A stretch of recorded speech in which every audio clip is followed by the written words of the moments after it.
Alright, Pretender here, back with another Honkai Starter Guide, and today I'm here with the full in-game guide for Lingsha. This video is going to be taking you over her kit and Eidolons, best Lightcone options, best Relic set options, Ornament options, and the stats you want on the Relics, and then some team option ideas. I am a little bit late on this because I had some recording issues for the actual gameplay, but I'm finally here with the guide, so before I get to the video, drop a like, drop a sub, hit the bell icon for more videos like this, or you'll actually lose your pity on Lingsha next time you do summon, or if you do go for her. It's just how it is, let's get into it. So Lingsha is a fire character following the path of abundance. Her basic attack deals fire damage equal to 100% of Lingsha's attack to a single target enemy. Her skill deals fire damage equal to 80% of Lingsha's attack to all enemies, and at the same time restores HP equal to 14% of Lingsha's attack plus 420 for all allies. Feixiao's action advances by 20%. Her ultimate inflicts befog on all enemies. While in befog, targets receive 25% increased break damage, lasting for 2 turns. Deals fire damage equal to 150% of Lingsha's attack to all enemies, and at the same time restores HP equal to 12% of Lingsha's attack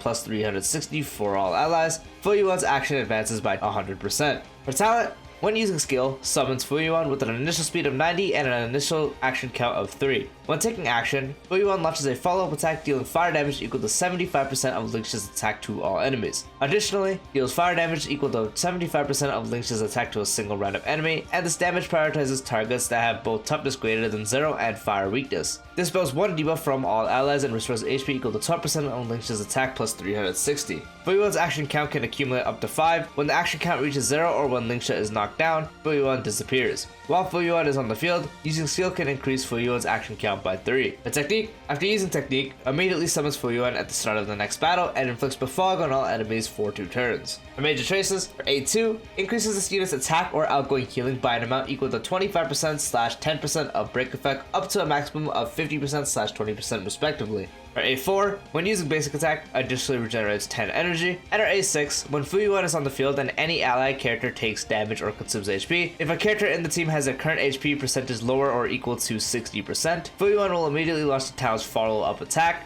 This does not trigger Feixiao's action count and can trigger again after 2 turns. For her Eidolons, for E1, Lingsha's weakness break efficiency increases by 50% when an enemy unit's weakness is broken, reduces their defense by 20%. For E2, when using ultimate, increases all allies' break effect by 40%, lasting for 3 turns. For E4, when Feixiao takes action, restores HP equal to 40% of Lingsha's attack for the ally whose current HP is the lowest. And her E6, while Feixiao is on the field, reduces all enemies' all-type res by 20%. When Feixiao attacks, additionally deals 4 instances of damage, with each instance dealing both fire damage equal to 50% of Lingsha's attack and a toughness reduction of 5 to a single random enemy. This prioritizes targets with both toughness greater than 0 and fire weakness. So as you can tell from here, Lingsha is more of a break-related support or sustain. She's able to make enemies take increased break damage and is also able to heal you without actually needing to use her skill. And there is a common misconception that she is extremely skill point hungry because you think you have to spam skill. No, you actually do not. With a proper Lightcone that gives energy, so mainly an S5 post-op or something else that might provide energy, or an energy rope, you can actually do a rotation of basic skill, which will allow you to have most uptime on your ultimate. So a common misconception is that you just need to spam skill and skill and skill and skill. No, you actually do not, thanks to the fact that one of her bonus traces gives her energy for her basic attack, paired with an energy rope actually does allow you to get more ultimates. Moving on to the best Lightcone options, her best one is going to be overall her signature Lightcone, which increases break effect by 60%, so you're getting a big increase in break effect, which is going to help your attack and outgoing healing. And after you use your ultimate to attack enemy targets, you inflict that target attack with Wolf-Free State for 2 turns. While in Wolf-Free State, the enemy targets take 10% increased damage, and if you have 150% or higher break effect, you additionally increase the damage taken by 8%, so they can take 18% damage increase if you do have 150% break effect or higher. So this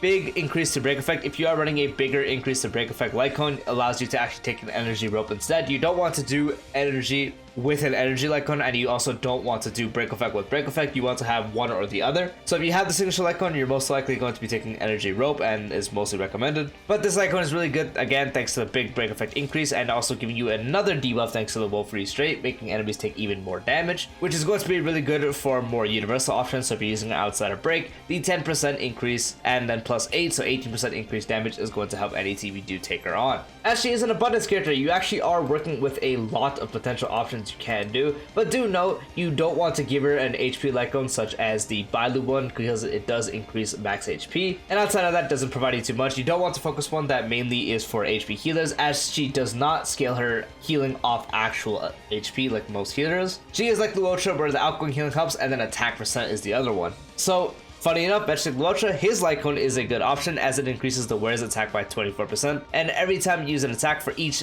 different enemy the wearer hits, you regenerate 3 energy, so this helps you with energy back as well, and each attack can regenerate energy up to 3 times this way. After the wearer uses their ultimate, all allies give 12 speed for 1 turn, so you give everyone speed, you gain energy for yourself, and you get an increased attack percent, which is going to help with your healing as well. And then another limited one you can actually use is Popo Signature Lightcone, as it does give you energy regen.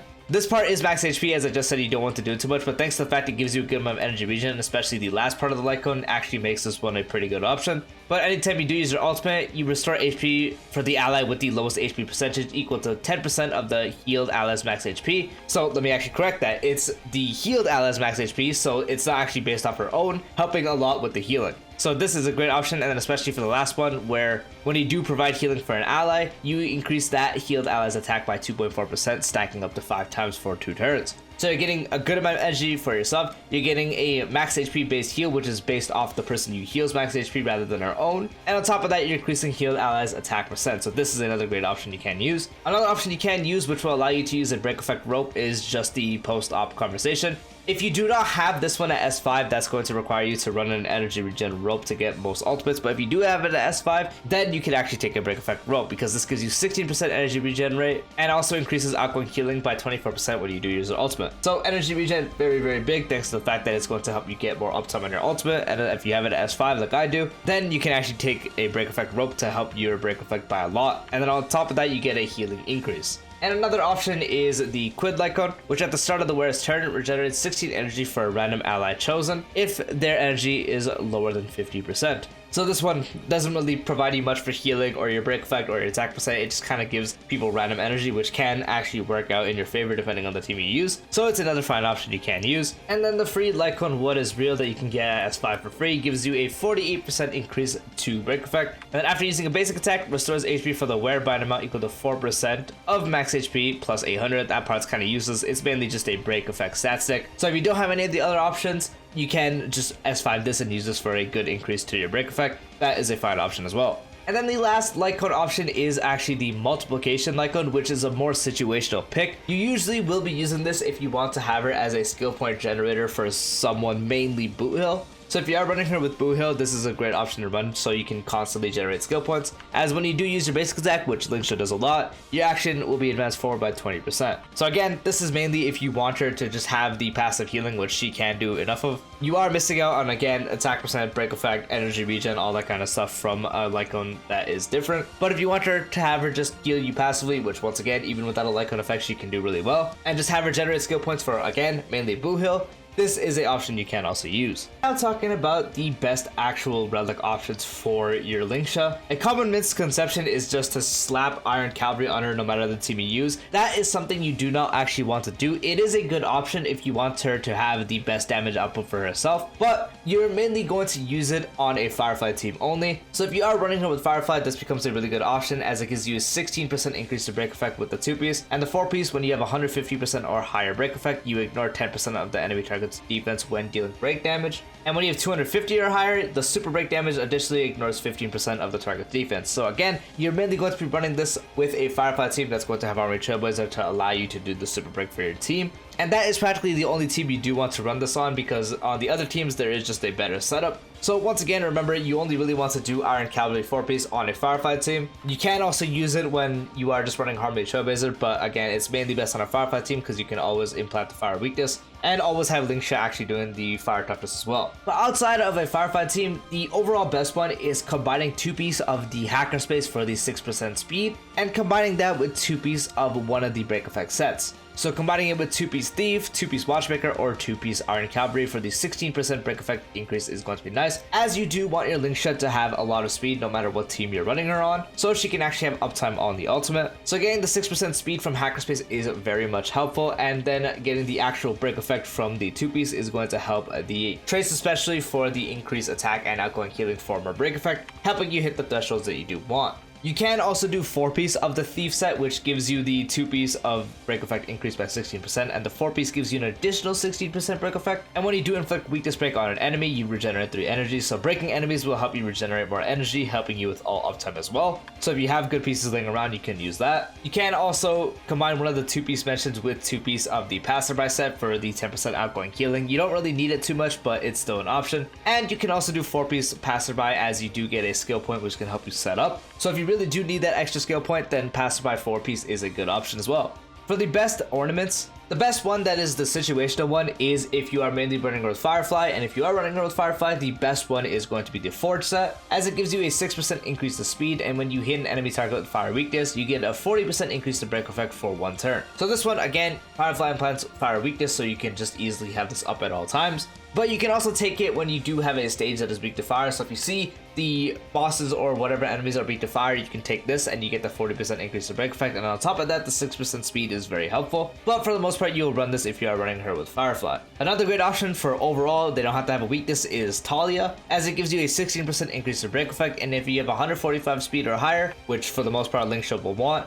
you get an additional 20% increase to break effect, giving you up to a 36% increase to break effect, which is very, very high. And then for general supportive ornaments, you can use Ageless or Broken Keel respectively, depending on which one you want. If characters benefit more from the 8% attack, and also the max HP increase for survivability will help Lingsha. But again, if they benefit from the attack, you can run that. And if they benefit from the crit damage, with Broken Keel giving you 10% effect res, and when you have 30 or higher effect res, you give everyone crit damage, then you can take Broken Keel respectively, so those 2 sets are helpful. And on a hyper carry team, you can actually take the new Lushaka set, which gives you a 5% increase in energy regen. And if you are not the first character on the team lineup, you get an attack increase for the first character in the team lineup by 12%. So this is mainly for teams that are going to have one big DPS doing all the work. That can also benefit from attack percent, as this one gives you a 5% energy regen, which is going to help with all uptime. And giving the first person, so positioned farthest to the left in battle for your team, that character is going to get that 12% attack increase, so that they can benefit from the attack. Then it is an option you can use. For the main stats on the Relic, for the body, you want to have outgoing healing. For the feet, you want speed. For the orb, you want attack percent. And for the link rope, this one once again depends. If you are running a light cone that gives you a big increase to break effect and no energy regen, you are going to take an energy regen rope instead. But if you have a light cone that is providing you energy, such as post-op at S5, then you will run the break effect rope. But again, if you are specifically taking post-op, you're going to need to have an S5 to take a break effect rope. If not, you have to have energy regen rope. So once again, if you have a good increase to your energy regen thanks to the light cone, you take break effect. Otherwise, you take energy regen. For the substats, first off, you want to focus on speed because Lingsha does want a lot of speed. You want to get around 150 speed. 160 is ideal, but if you can get 150, then it's fine. Especially if you're running around a team with Ruan Mei, which for the most part you will. You'll have the 10% extra speed, so that's going to help. But if you're able to get her to a base around 160 speed, that's going to be very, very good. But then past that, break effect rolls will help you a lot as well. The amount of break effect very much depends on what team you're running. So if you're running her with the light cone, you want to have at least over 150. The cap on our trace is 200%, so getting her to 200% is nice, but you don't have to get the full effect. It is completely fine if you don't. But if you are running her on a Firefly team and you are running her with the 4-piece Iron Cavalry, then obviously you do need 250 to make full use out of it. But again, with the light cone, make sure you have at least 150, and around 150 to 200 is going to be best for your general. 200%, the actual bonus trace does cap out, and then with Iron Cavalry, you want 250. And then past that is just attack percent, so you can get more healing. Now for the general team ideas for Lingsha, the best team she's going to be on, depending on what you do have in your investment and your setup, is going to be the Firefly team. So her as the sustain, I do not have Firefly, so just pretend Hibiko is Firefly, and then you would take Ruan Mei, and then obviously the staple being Harmony Trailblazer right here. Boom. So pretending this is actually Firefly, this is going to be the best Firefly team you can take, assuming you can run it well and have the skill point management. But again, she is mainly the break sustain, but she works on other teams. She is still a fantastic, perfect sustain at other teams, doesn't have to be just break effect. So Firefly team being the best team, but you could also just take a boot hill team, so you can take Ruan Mei still, and then your DPS would be boot hill. And then if you are like me and you're high key base taking Bronia instead, but you can also take Harmony Trailblazer, but you take your Blue Hill team, she's a sustain on there. She's also a fantastic sustain for the follow-up team, so the main ones being Feixiao, Topaz, and then your support, whereas Robin, there she is. This is another option you can do, so she is practically the just sustain on your team, you just mix and match what you have. So if you don't have Topaz, you just take someone like maybe you have Jade, or I guess if you have one of the freer options, you have March, you can take March instead. But as she's the sustain, you just slot her wherever the sustain slot is. You just gotta note that her best team is break, her second best is follow-up attack, and then anywhere else. And yep, that is the full guide for Lingsha. Took you over the kit, Eidolons, Lightcone options, and how they sort of work, the relics, ornaments, relic stats, and how you sort of want to go about them, and then team ideas. All that was covered in this video. Let me know if you guys subbing for Lingsha. Let me know if you guys are enjoying using her. Hope you guys found the video helpful. Peace out.